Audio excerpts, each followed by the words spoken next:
আজ আপনাদের সাথে পেঁয়াজ কলির একটি রেসিপি শেয়ার করব। শীতকাল পড়ার সাথে সাথে বাজারে অনেক পেঁয়াজ কলি এখন পাওয়া যাচ্ছে, তাই ভাবলাম চিংড়ি মাছ আর পেঁয়াজ কলি দিয়ে এই রেসিপিটি আপনাদের সঙ্গে শেয়ার করি, যেটা বানানো খুবই সহজ আর খেতে অসাধারণ লাগে। নমস্কার সবাইকে, হেসেল কথায় অনেক স্বাগত জানাই। চলুন তাহলে রেসিপিটা আগে দেখে নিই। এই রেসিপিটি বানানোর জন্য আমি এখানে নিয়েছি পেঁয়াজ কলি। এখানে 250 গ্রামের মতো পেঁয়াজ কলি রয়েছে, এভাবে কেটে নিয়েছি। আর একটা বড় সাইজের আলু ঠিক পেঁয়াজ কলির মাপেই লম্বা লম্বা করে কেটে নিয়েছি। আর অল্প একটু নিয়েছি চিংড়ি মাছ, আর রয়েছে একটা মিডিয়াম সাইজের টমেটো। সবার প্রথমে কড়াইটা গরম করে নিয়ে নিলাম 3-4 টেবিল চামচের মতো সর্ষের তেল। তেলটা গরম হলে নুন হলুদ মাখানো চিংড়ি মাছটা দিয়ে দেব। অল্প একটু ভেজে নেব। চিংড়ি মাছ খুব একটা বেশি ভাজার প্রয়োজন হয় না, অল্প একটু নাড়াচাড়া করে নিয়েছি। তারপর কেটে রাখা আলুগুলো এর উপরে দিয়ে দিলাম।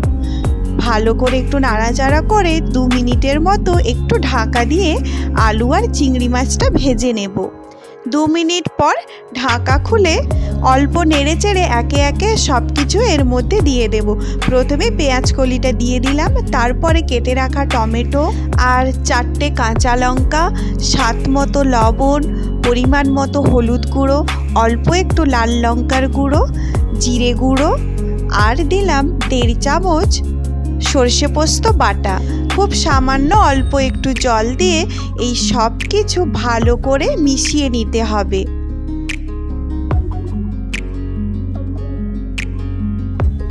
আরও হাফ কাপের মতো অল্প একটু জল দিলাম, তবে রান্নাতে খুব বেশি জল দেওয়ার প্রয়োজন নেই। আপনারা দেখেই বুঝতে পারছেন, শুধুমাত্র আলুটা আর পেঁয়াজ কলিটা ভালো করে সেদ্ধ হয়ে গেলেই হবে।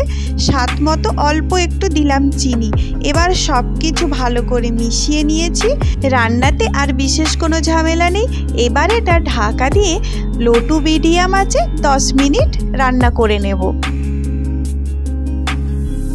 10 মিনিট হয়ে গেছে, একবার ঢাকা খুলে দেখে নিই আলুগুলো সেদ্ধ হয়েছে কিনা। জলটাও আগের থেকে অনেকটাই শুকনো হয়ে গেছে। এই দেখুন আলুগুলো খুব ভালো সেদ্ধ হয়ে গেছে, আর পেঁয়াজ কলিগুলো সেদ্ধ হয়ে গেছে। তবে খুব বেশি সেদ্ধ হয়ে গেলে পেঁয়াজ কলিটা খেতে একদম ভালো লাগবে না। আমাদের রান্না একেবারে রেডি। তবে নামানোর আগে 1 চামচের মতো সরষের তেল এর মধ্যে দিয়ে ভালো করে একটু মিশিয়ে নেব। তাহলে দেখলেন তো, কোনো রকম বিশেষ ঝামেলা ছাড়াই কত সহজে এই পেঁয়াজ কলি আর চিংড়ি মাছের রেসিপিটি রেডি হয়ে গেল।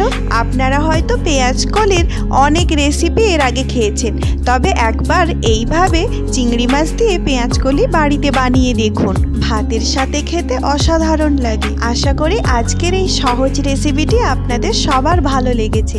ভালো লাগলে অবশ্যই লাইক, কমেন্ট আর সবার সাথে শেয়ার করার অনুরোধ রইল। আর যারা আমার চ্যানেলটি এখনও সাবস্ক্রাইব করেননি, তারা অবশ্যই চ্যানেলটি সাবস্ক্রাইব করে পাশে থাকা বেল আইকনটি প্রেস করে রাখবেন, যাতে আমি যখনই কোনো রেসিপি দেব তার ইনস্ট্যান্ট নোটিফিকেশান আপনাদের কাছে পৌঁছে যাবে। আজকের মতো তাহলে এখানেই বিদায় নিচ্ছি। দেখা হবে খুব তাড়াতাড়ি আবার নতুন কোনো রান্নার রেসিপি নিয়ে। সবাই ভালো থাকবেন, সুস্থ থাকবেন।